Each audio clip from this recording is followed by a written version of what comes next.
pessimism, the deadly disease of always looking on the bad side, the problem side, the difficult side, checking all the reasons why it can't be done. The poor pessimist leads an ugly life.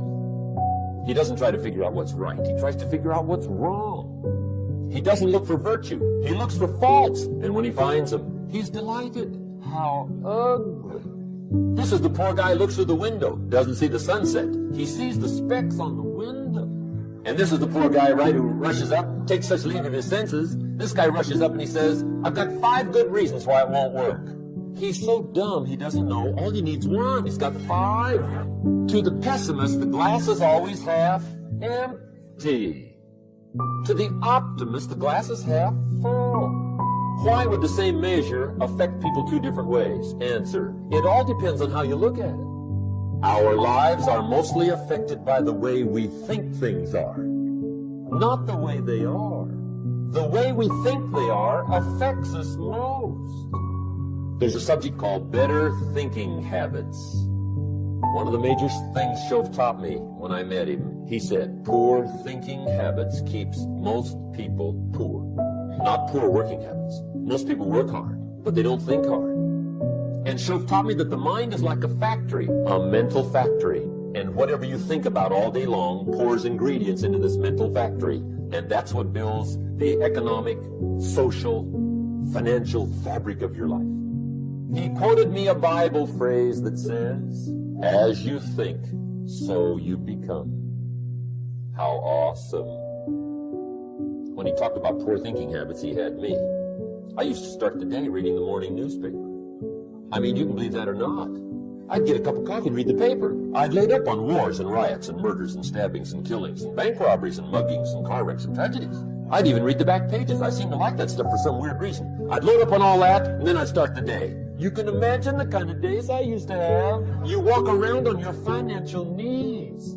They call you economic peewee.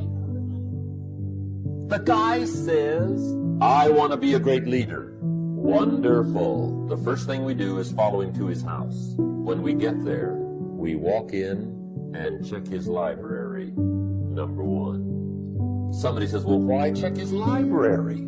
The reason is because what a man reads pours massive ingredients into his mental factory, and the fabric of his life is built from those ingredients. You would not believe what some people have got in their house to read. You would not believe. One of the best dressed up words I know for a lot of it is trash. Can you imagine dumping a barrel of trash into this mental factory every day and coming out with a rich, dynamic, positive life? It can be done. You might as well try making a cake with cement. The kids back in Danbury, Connecticut, high school, they're asking me questions one day. I'm talking to the kids. Kids got good questions these days. One of them said to me, Mr. Rohn, how do you build the good life? I said, it's simple. It's not easy, but it's simple. Here's how you build anything. Select the right ingredients, keep out the wrong ingredients, and it starts with thought. Everything starts with thought. So you must be wise and careful what you think about, because that starts everything. You got to be wise and careful. I asked the kids, what would happen if somebody dropped sugar in my coffee? They said, well, you'd be okay. I said, what if somebody dropped strychnine in my coffee? They said, well, you'd be dead. I said, correct. Lesson 1. Life is both sugar and strychnine. You gotta be careful. I said, what if my worst enemy drops in the sugar? They said, will you be okay? I said, what if my best friend, even by accident, drops in the strychnine? They said, well, you'd be dead. I said, correct. Lesson 2, watch your coffee. You got to be careful. See, it doesn't matter who hands you the bad stuff. It doesn't matter where you get the bad stuff. It'll still do its damage on your bank account, wherever you get it.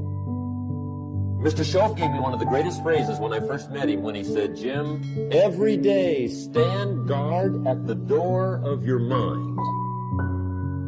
How important. Stand guard at the door of your mind. And you decide what goes into your mental factory. Don't let anybody just dump anything they want to in your mental factory. because you've got to live with the result. Okay. The last subject is very brief. Complaining, crying, whining, griping. A Bible word called murmuring. See, that'll ace your future. Spend 5 minutes complaining, and you have wasted 5. And you may have begun what's known as economic cancer of the bone. Surely they will soon haul you off into a financial desert and there let you choke on the dust of your own regret. I hope I said that well, so you won't forget. It's a deadly disease. If you don't think it's bad, ask the children of Israel of Old Testament fame. Typical of us all, their story just happened to get in the book. Story says, children of Israel were slaves. God performed a series of dazzling miracles and got them out. And now they're heading for the promised land. Remember the story? Heading for the promised land. Tragedy of the story? They never got there. Reason. From day one, they started to complain. They griped about the water. They griped about the weather. They whined and cried and griped about the food. They griped about the leadership. They whined and cried because it was too far, too cold, too hot, too difficult, too miserable. I mean, they whined and cried for years. Finally, God said, I've had it, trip canceled. Or something like that. The story says they died in the desert, never got to the promised land. Which I think means 2 things. Indulge in this long enough, you get your future canceled. And I guess it also means even God himself can only take so much. Just be on the lookout of the things that can destroy all the good you start. The war is on. And this evening, tomorrow, mentally, personally, socially, economically, you got to make sure you're winning the war. And this is part of it. So you got to watch yourself. See, it's easy to be on the bottom. It doesn't take any effort to be a loser. It doesn't take any motivation, any drive in order to stay down there on a low level. But it calls on everything in you, ladies and gentlemen. You have to harness your will to say, I'm going to challenge myself. Sometimes I have to pull myself out of bed and say, come on, Les. Things I know I should do, I don't do. Things I shouldn't do, I do. I found that the biggest enemy you have to deal with is yourself. There's an old African proverb that says, if there's no enemy within, the enemy outside can do us no harm. As you begin to look at yourself, you got to redefine yourself. Who are you right now? And who must you become in order to create what you want? What has to change about you? What is it that you're doing right now that would be a liability for you? As you begin to look toward the future and take inventory of yourself, what is it about you right now that you've got to leave this behind because this no longer fits? Looking at where you want to go and the kind of person that you must become, the kind of standards that you have for you. What is it that you must do differently? Repeat out to me, please. If you want to keep on getting what you're getting, keep on doing what you're doing. See, that doesn't make a nonsense for them. It makes sense unless you change your pattern, unless you change the way you're thinking, unless you change your behavior, you're going to continue to produce the results in your life. See, all of us are winners, but some of us are producing results that we don't want. And so all you have to do is look at your game plan, look at your strategy. How is it that you have been made? What is it that you've been doing to produce this? So you're the director, you're the producer, you're writing the script, you're the star of your life. And as you begin to look at your life, you can decide whether or not it's a smash or whether or not it's a flop.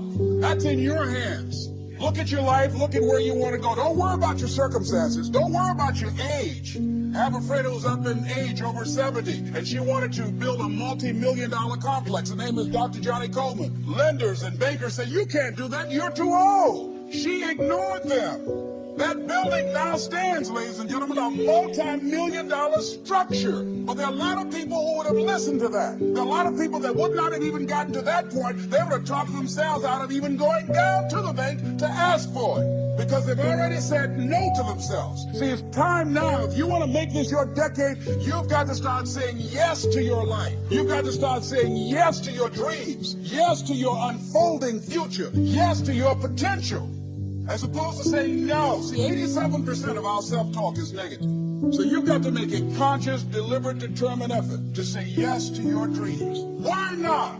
Why not me? Don't spend time like most people going through life complaining. Don't try and get on talk shows and tell everybody how life has done you wrong. Here's what's happening in the audience. 80% don't care, and 50% glad it's you.